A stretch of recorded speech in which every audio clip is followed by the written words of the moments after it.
Hello, I'm Anna Grayston and today we're going to be looking at some bits. So these are bits that have come out of my bit box. This is not the end of the bits, there are hundreds of different bit types out there. This just happens to be what I found in the tack room this afternoon, but there's a good representation here of different bits that we can have a look at. So the first thing I'm going to do is show you the different cheek pieces. We start with a Liverpool cheek, and then we have here a butterfly cheek, quite often seen on small pony bits. And here we have an army reversible bit with the elbow and the corner in it. And down at the bottom we have here with the two rings on each side, that's a Wilson snaffle. And then down at the bottom here we have a conventional snaffle with D-ring. It's actually a riding bit.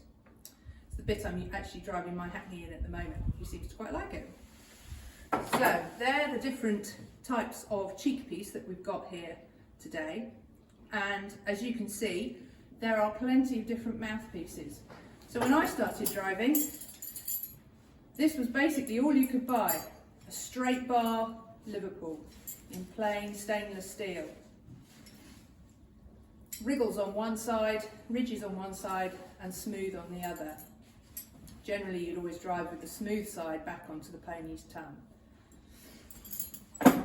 Then if we look on this row here, these are all plastic mouthpieces. They are a variety between ones that are fixed, so you can't bend this bit. So it's plastic, but it doesn't bend. To this little bit at the bottom, which is bendy in the middle. Really soft and bendy. But it takes quite a force to create that bend.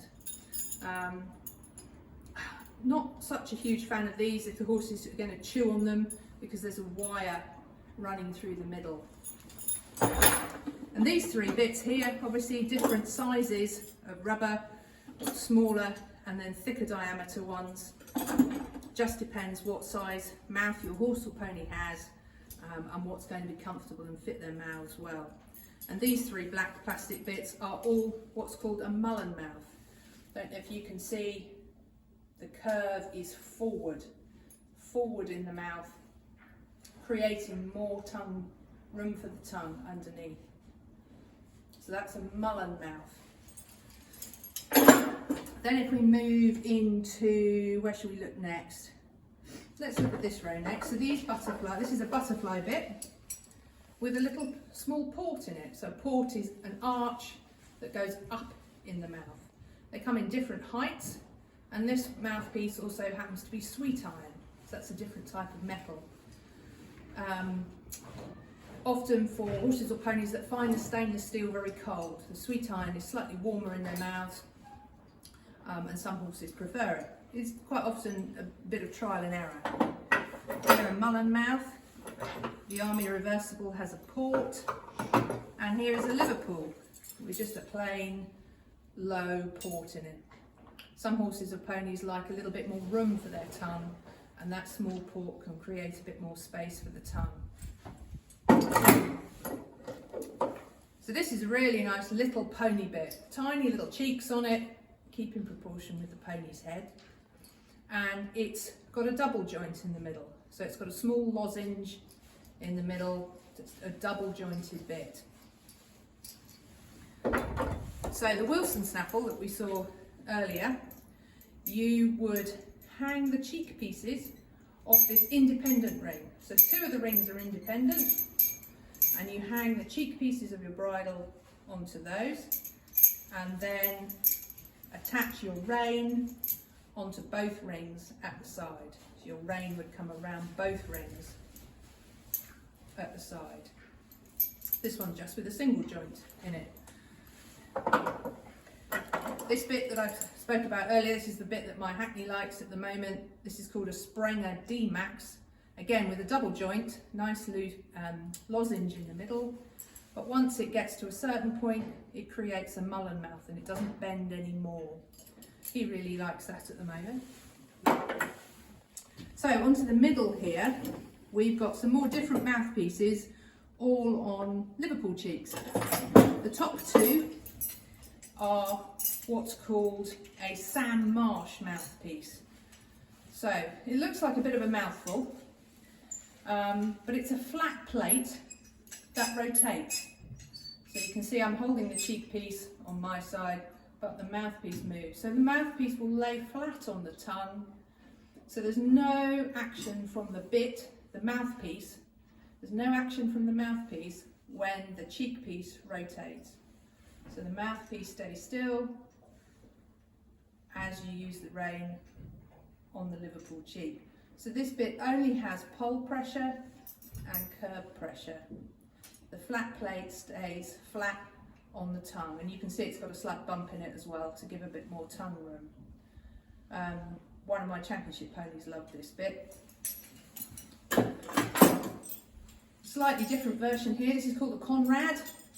Again, mouthpiece rotates so that the horse or pony can find a comfortable position for it in their mouths.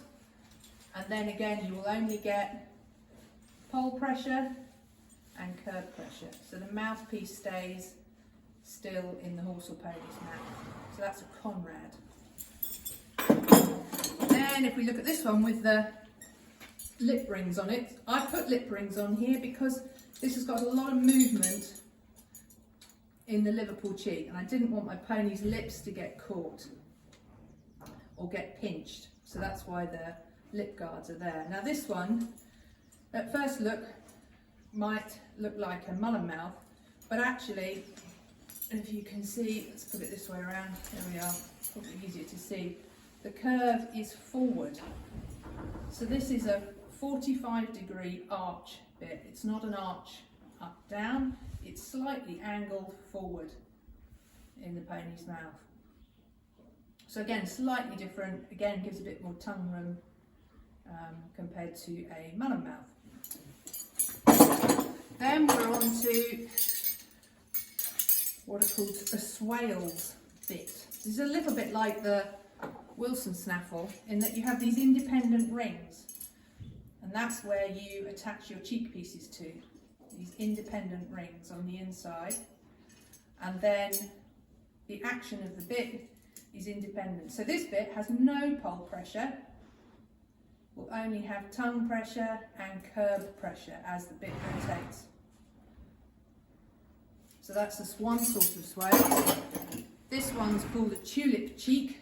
I think the sides are supposed to look a little bit like, these parts are supposed to look like tulip flowers. But similar action here.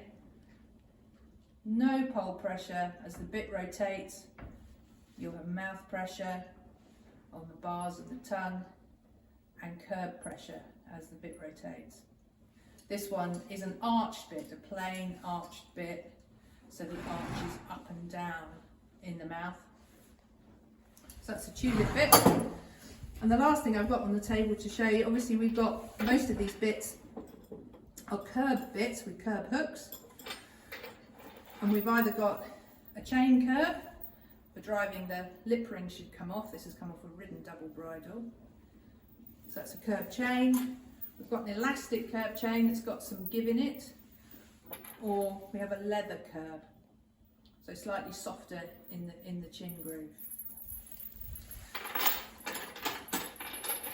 So that's a quick introduction to some driving bits. As I said, there are lots more bits out there, lots of different mouthpieces available. The things to remember are that you choose the bit that suits your individual pony or horse. You need to have brakes and steering.